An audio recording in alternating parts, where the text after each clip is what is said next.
Three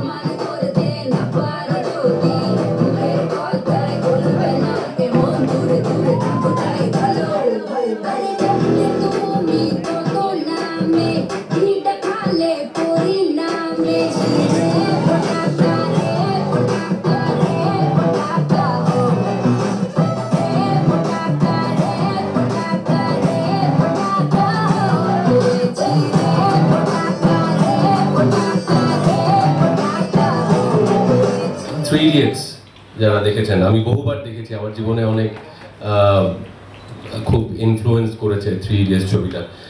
সেখানে একটা situation আছে যখন তিন বন্ধুর মধ্যে এক বন্ধু ফার্স্ট হয়েছে পরীক্ষায়, তো তখন আরেক বন্ধুরা বলছে যে ফ্রেন্ডস যদি ফেল করে তাহলে খারাপ লাগে, কিন্তু ফ্রেন্ডস যদি ফার্স্ট হয় তাহলে আরো বেশি খারাপ লাগে। সো আজকে because Faria is like a friend to me, এটা সবাই জানে যে আমার ফারিয়ার রেপো খুব ভালো, আমাদের খুব ভালো একটা আন্ডারস্ট্যান্ডিং আছে। আমরা অনেকগুলো সিনেমাতে কাজ করেছি, স্টেজ শো করেছি, বিজ্ঞাপনে কাজ করেছি। সো আমরা দেশের বাইরে অনেক ট্রিপে গেছি শো করতে, কাজ করতে। সো আমাদের মধ্যে খুব ভালো একটা Tom and Jerry kind of একটা ইকুয়েশন আছে। সো আজকে আমি এটাই ভাবছিলাম যে আমার ফ্রেন্ড ফার্স্ট হয়েছে, সো কারণ আমি গানটা শুনেছি, আমি ভিডিওটা দেখিনি, ভিডিওটা দেখার জন্যই আসা।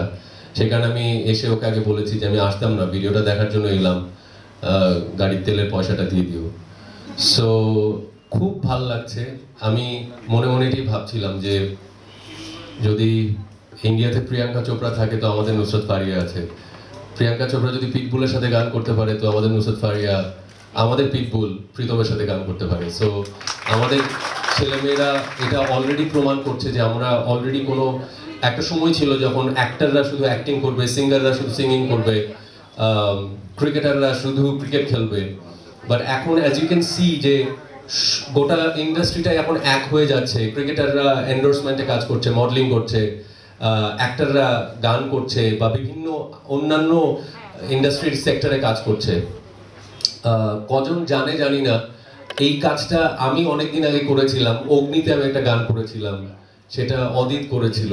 So I also have passion for singing. আমি আশা করব কোনো একদিন আমাদের নুসরাত ফারিয়া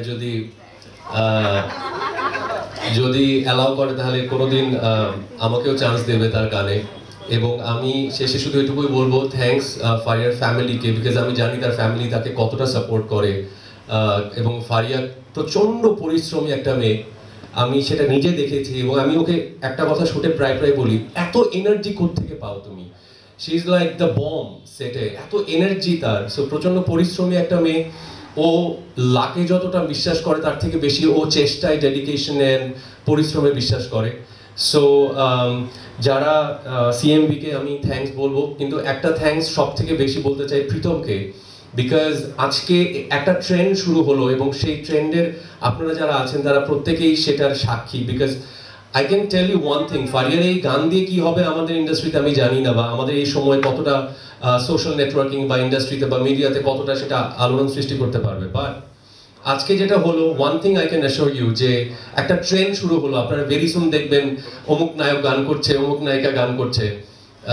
সো ফারিয়া সেটার পায়োনিয়ার হলো। ফারিয়ার রাস্তা ধরে হয়তো আমিও গান করতে চাইবো কোনোদিন। So thank you very much. Please enjoy the video. আমাদেরকে আর ওয়েট করাবেন না মিস নুসরাত ফারিয়া, আমরা ওয়েট করছি। আপনি প্লিজ আমাদেরকে দেখা দিন সুন্দরী পরি হয়ে, সাদা পরি হয়ে, এবং প্লিজ আমাদেরকে ভিডিওটা দেখান। আর যদি বেশি দেরি করেন তাহলে আমরা বের হয়ে যাবো। Thank you.